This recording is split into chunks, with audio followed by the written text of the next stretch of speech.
You know that feeling na aalis kayo tapos hindi ka sure kung uuwi ka and then you see your kids? That was super duper hard for me. Will I survive? Isa pang preparation na ginawa ko, nagbilin na ako. So, may Excel sheet ako ng life sheet, ng password, ng insurances, ng properties, ng everything that I sent na to Elmer.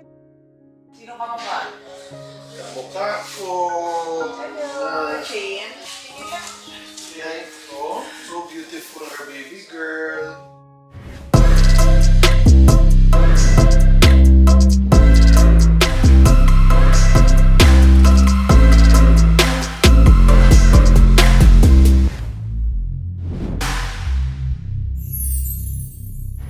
Ayan, parang 3 buwan ba tayo, ya? Daming dala, mana. No, nang. Pagbalik namin, may dagdag na namang alaga. Ang daming dala.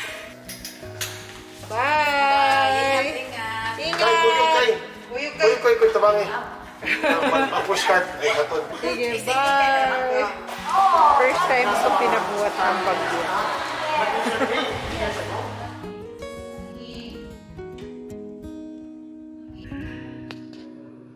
So guys, my first night, I just finished work here.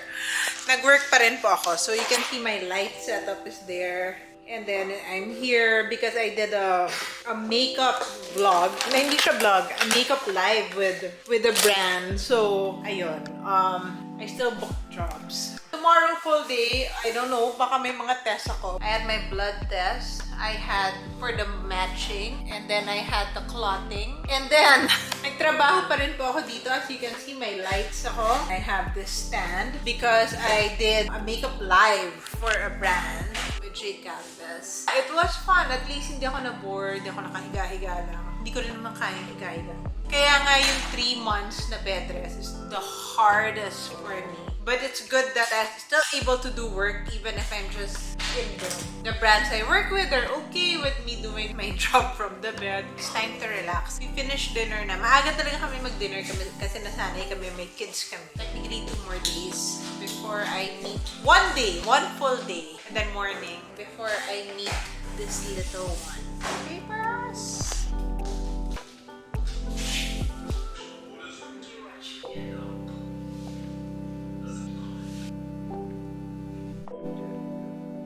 Morning guys. It's October 9. Kahapon, I had my blood extraction and then kinuha na rin yung bleeding time ko. And then dumating yung 4 naming donors. Unfortunately, one of our donors, mataas yung BP niya, so hindi siya naka-test. But good news is, this morning at 6 a.m., they told me that 3 of the other donors passed. Meron akong 3 donors for blood that were cross-matched with my blood. Apparently, it's my first time to do this. Hindi ko alam na aside from the same blood type, kailangan pa pala kayo i-cross-match. Why didn't we get sa blood bank? We also reserve in the blood bank. It's just that the doctors feel that the best option would be walking donors, meaning donors that they will just bleed before my operation. Mas mataas siya sa clotting or something pagka fresh yung donors mo. It's waiting game. So what I did was, to keep myself busy, is nag-set ako ng meeting.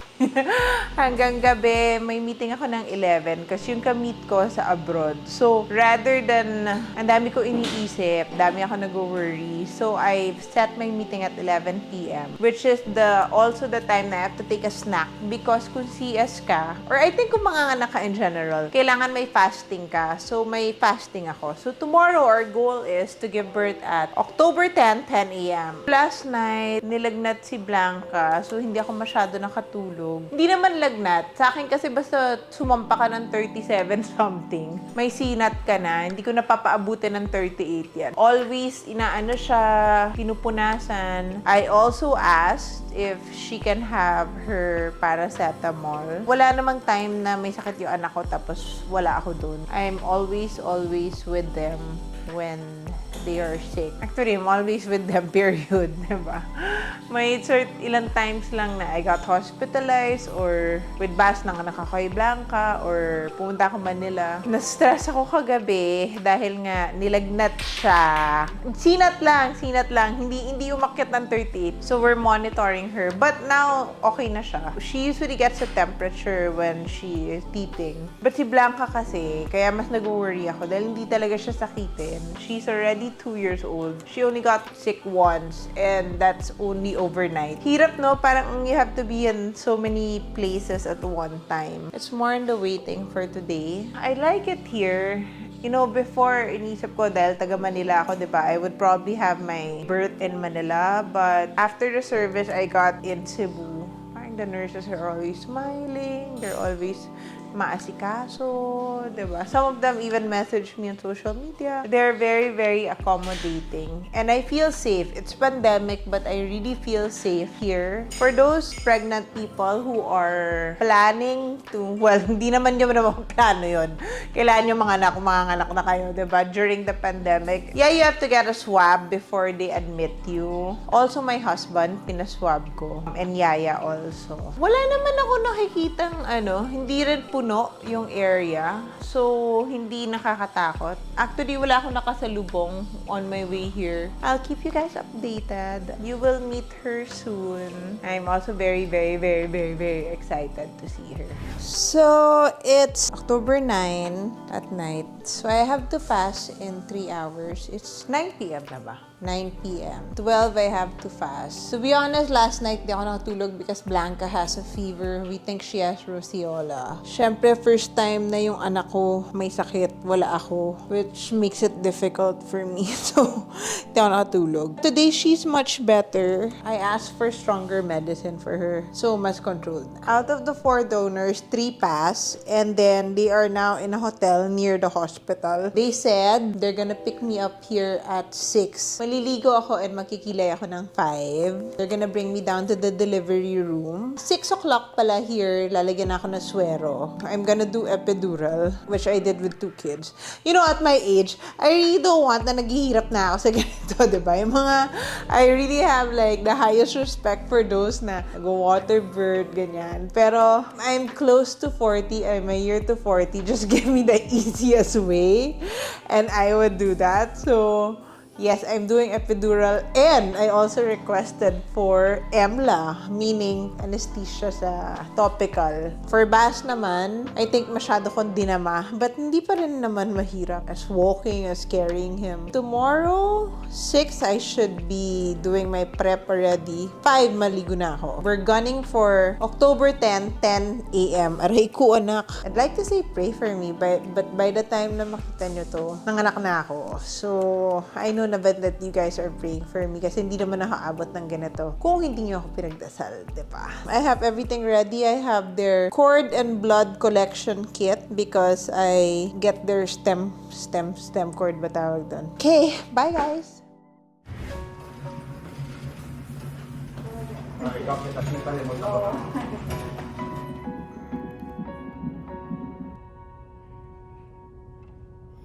So, I'm here in this room again. It's the birthing room. This is where we also stayed when I got rushed. But I'm just waiting. It's 8 o'clock now. 9 ako ata ipapasok. And then 10 ako manganak. Pero nakapilik mata at kilay na ako, guys. Bye!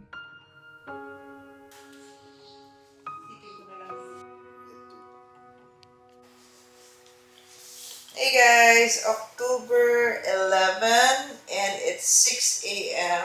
I haven't slept since 5. I want to see everything, fix everything. So, when I woke up from the delivery room, di mo lang ako mabot na recovery room. I didn't sleep in the recovery room. And then we went up and we room in Dali. She's over here. Nahilo-hilo-hilo ako kahapon. But I'm able to roll na left, right. I practice na. I can't eat because I've been puking. So I just had soup.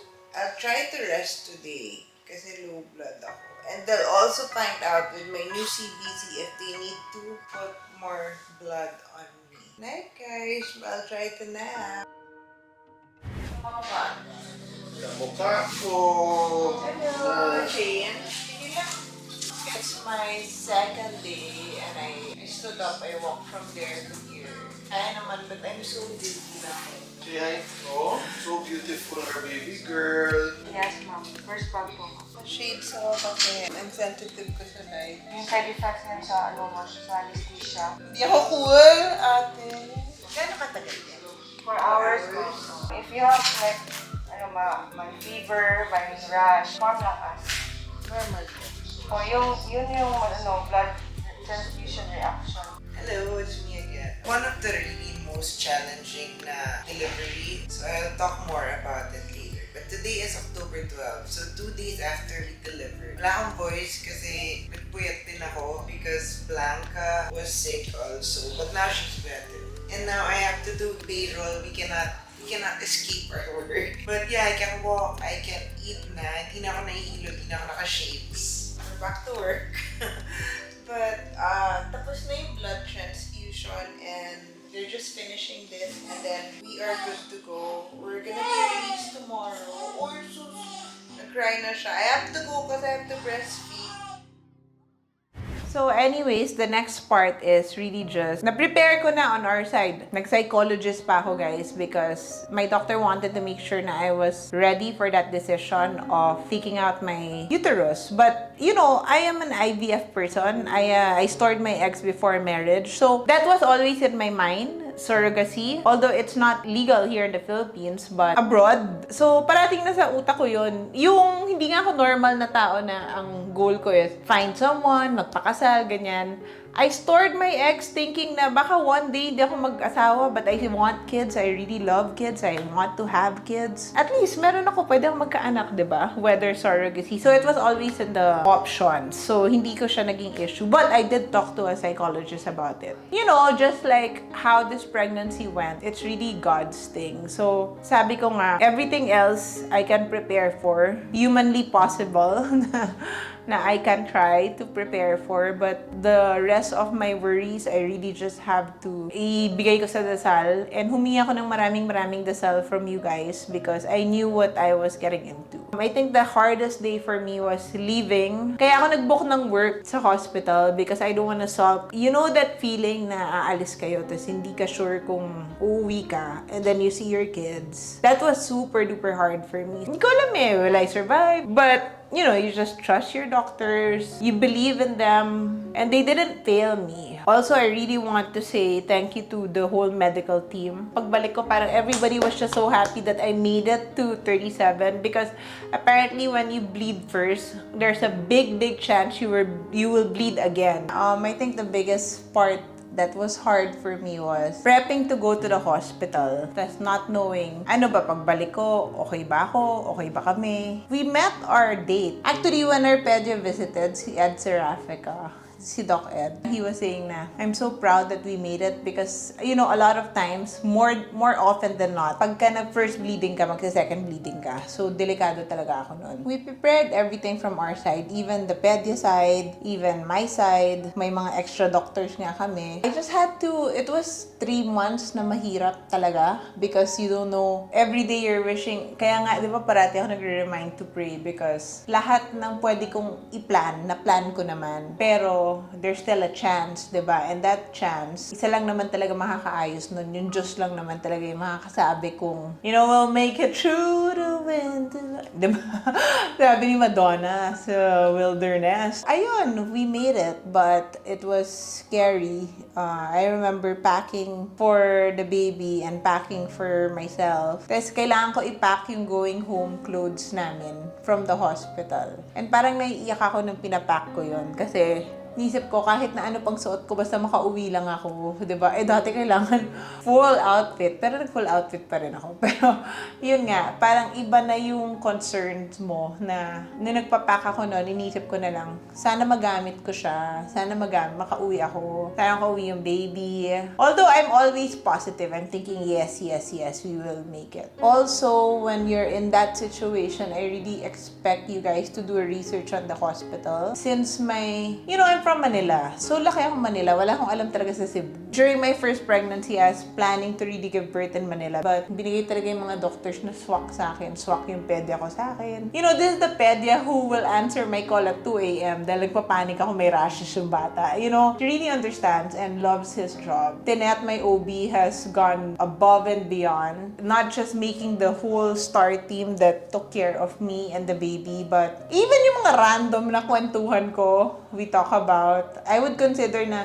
she started as my doctor, but actually I consider her one of my good friends in Cebu because I don't have a lot here. Isa pang preparation na ginawa ko, nagbilin na ako. So, may Excel sheet ako ng life sheet, ng password, ng insurances, ng properties, ng everything that I sent na to Elmer, which is good. Hindi naman kailangan i-open. Let's go back to the hospital stay. I had to stay 2 days earlier kasi kailangan pa blood type matching, marami pang ginaganap sa akin. Me being a workaholic. I book jobs while I'm in the hospital. The reason for that is that pag wala akong ginagawa, mas marami akong iniisip, mas marami akong i-google, mas marami akong tatanungin. And I think I didn't need to worry more at that time. So, nakita nyo, nag-live pa ako, nagawa ko ng payroll. Everything was on time. I didn't get any contractions or everything. So, everything went as to plan. So, pagpasok namin dun sa delivery, trust na lang in God and your doctors ang natitira. And pagbukas, surprise! Diba? Pa-surprise na naman at hindi ka kabuhayan showcase. The placenta, I saw the photo. It's really nakadikit. Di lang uterus yung tinanggal sa akin, fallopian tubes, tinanggal din yung isang ovary because nakakalat talaga siya. So after nakita niya yung baby, it was more on my side of the procedure. Yun na nga, tinanggal na. Na-brief naman ako ano yung mga tinanggal. Ang iisip ko na lang, sana maging taliya ako, guys. Diba? Lumit naman. Ay, syempre, tinanggal ako na laman loob, no? Sana lumit naman yung waistline ko. There's Baby Do. Baby do again? Another baby do? Dalida. Dalida. Ay, wow! Wow! Divine for you, divine. Ay, thank you. Flowers. Oh.